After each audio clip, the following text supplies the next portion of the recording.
it wouldn't be right to have a video about the last month of professional wrestling without acknowledging the tragic loss of Jay Briscoe. I encourage anyone with the means watching to pick up a benefit t-shirt or donate to the family directly. The tribute match on the January 25th episode of Dynamite is indeed worth your time, and is an emotional and powerful performance from everyone involved. I wanted to make note of it here rather than in the video itself, since it's not something I viewed through any sort of critical lens or something to give a trivial assessment. It's much more important than that. We lost one of the very best.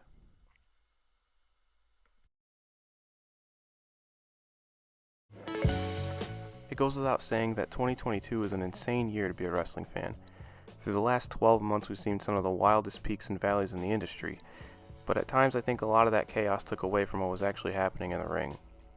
To expand on my fandom and emphasize on what I enjoy, I decided to turn to YouTube and document my favorite matches and moments throughout the course of a calendar year. This isn't a hollow, just enjoy wrestling statement, as I think negative criticism is important to any community. It's just simply more fun to talk about the things I enjoy rather than the ones I dislike.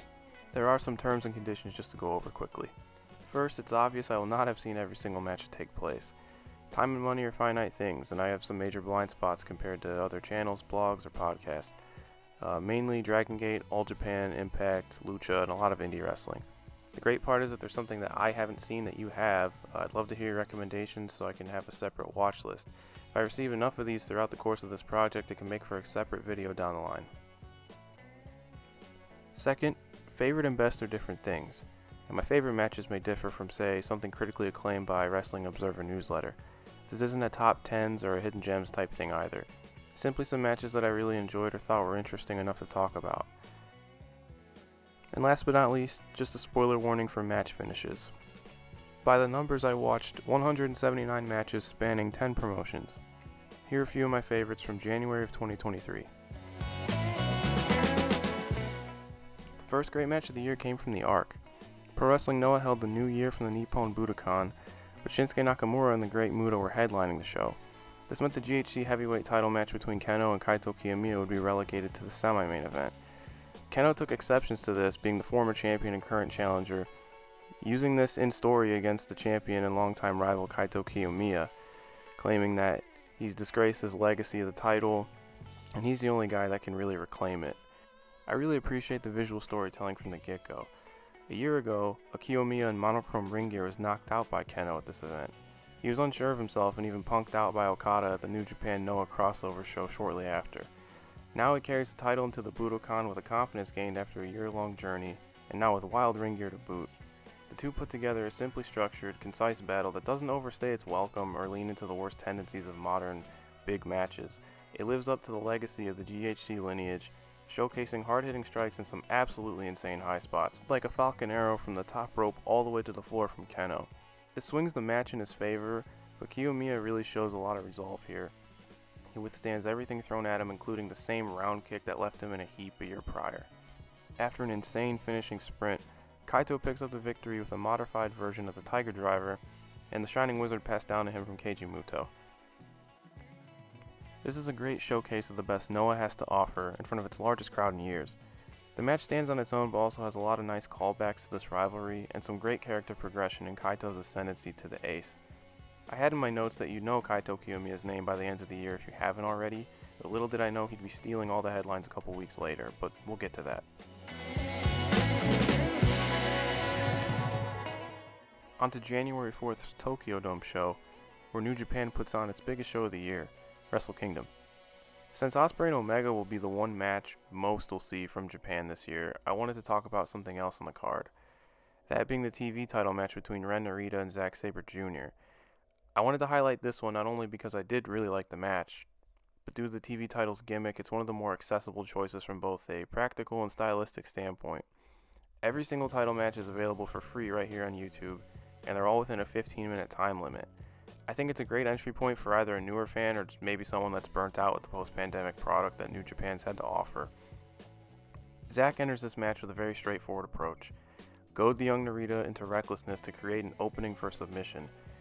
He gets his hits in on Narita's left arm when possible and maintains his composure throughout. Narita's well up for the challenge though, using everything he's learned along his way at the LA Dojo through Katsuyori Shibata, his mentor who's also ringside for this. He hangs in there for a while and goes hold to hold, even catching ZSJ off guard at times with his striking proficiency. Despite his efforts though, he eventually succumbs to a flash submission on the targeted arm. This is a breeze of a 10 minutes and a match fitting for the Inoki Memorial Show, leaning into those original ideas of strong style based in submission wrestling and striking. I really do appreciate the sudden finish. It maintains that reality of the damage sustained to the arm throughout the match. Narita looks strong in defeat though, and Zack walks away with his first New Japan singles title, which is well overdue, and now he's the frontman at TMDK. This was a great way to set precedence as to what this title has to offer, and there were some good tournament matches too. Like I said, all of it will be available for free on YouTube, so you can go check that out now.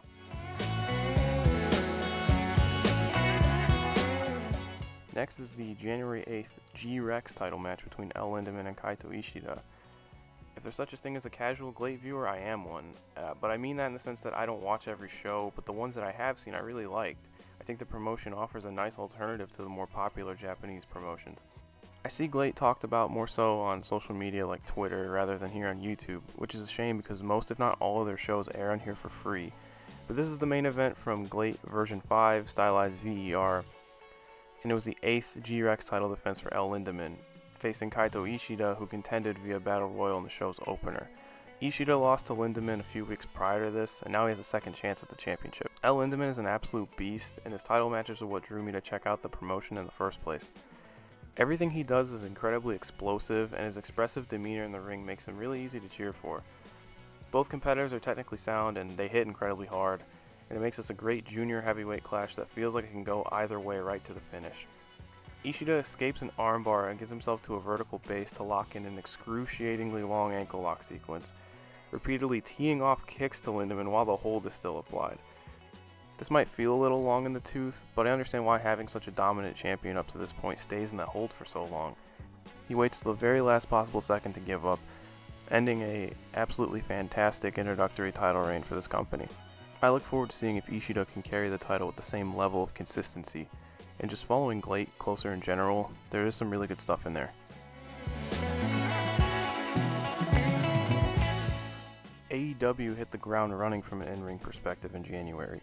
There was at least one very good to great match on a weekly basis, with the January 18th show having my favorite from the lot. This came on the same card as one of the better Young Bucks performances in a while, and a Darby Allin Kushida main event that was awesome. But Danielson and Bandido put together my favorite TV match of the entire month. Enter the American Dragon amidst the latest MJF Gauntlet storyline. Though instead of having to push through stablemates or ghosts of his past, all they did was let the leash off Danielson and put him in front of exciting first-time opponents. This time it was Bandido, who was a part Yave specialist, part powerhouse, part high flyer. The guy can do it all. And there's really no other way of putting it. This match absolutely rules. I'm not too well versed in the technical side of Lucha. When you put in one of its best practitioners against someone with Danielson's range, it results in some sequences I've never even seen before. And that's not something a wrestling fan can say very often, even ones with a more limited scope. But between the technical mastery, the ludicrous feats of strength, the intense striking, which is a little bit more organic than what we've seen in the past, and some awesome high-flying spots, this ticked every box for me, and I want to see more of what this side of Lucha has to offer. It takes someone special like Bryan Danielson to leave that kind of impression on you, and clearly Bandido has been awesome in any of his appearances in AEW and anything I've seen of his in the past.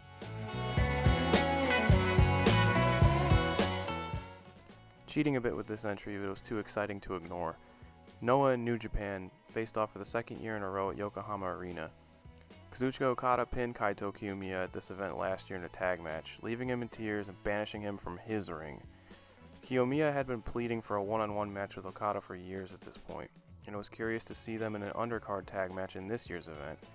Little did I know what would transpire, despite the pre-show establishing a much more hostile competition between the two promotions. I was expecting more of a blow-off from the Inamura Makabe spat that happened in Noah last fall, with some Okada Kiyomiya interactions mixed in there. I talked about the Supernova's year of finding himself, and this new version of himself was not going to be cool guyed or big leagued by Okada. A few moments into the match, Kaito takes liberties and drills Okada with a really brutal kick to the face. The Rainmaker naturally didn't take kindly to this and just explodes on Kiyomiya on the outside. This wasn't your standard pull apart that would last a couple of seconds and be done with. These two absolutely tried to kill each other for minutes on end, and the match was just thrown away in a no contest. Kaito then got on the mic and decided that the two should settle it in a singles match, and Okada was not having it. Luckily for all of us, though, a singles match was announced the very next night. It's set for Keiji Muto's retirement show at the Tokyo Dome. Though Okada's still trying to find a way out of it, he's claiming a boycott, he's saying it's not a New Japan sanctioned event, and it's also below his pay grade, so he's doing everything he can to duck Kaito, but I really hope this match does end up transpiring, and if it does, there's a good chance we're going to talk about it next month. This is the most compelling Okada story in years, and it's awesome to see this much personality be brought out of him. I can't wait to see what happens with the match.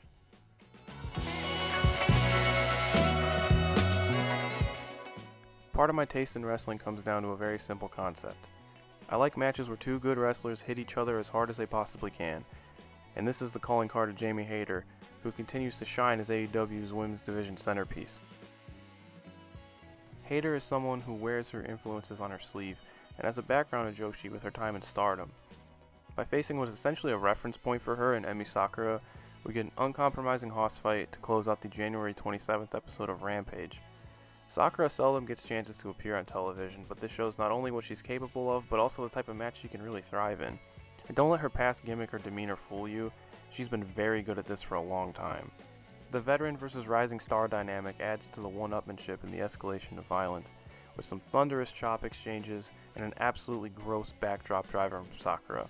At this point, Hayter has to rely on her best weapon to see out the match, absolutely nailing a few lariats to secure the win, and the respect that Sakura earned. You don't get to see this style of women's match on TV all the time, but I'm very glad we did here.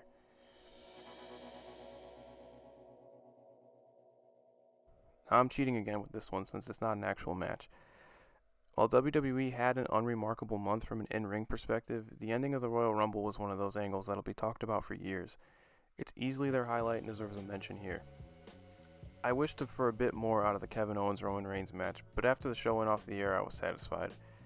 If you look at both of the Rumbles and the main event, you'll see a show that took the ending as paramount approach. I prefer more substance to the journey itself, but I think it works here. Honorable mentions to the Kevin Owens-Sami Zayn match from SmackDown and the Seth Rollins-Chad Gable match that could have been fleshed out a little bit more from Raw. I think they needed to reset after the Rumble, and now the foundation is there for the Fed to deliver some more consistent matches over the next month, especially with Sami Zayn and Roman Reigns on the horizon.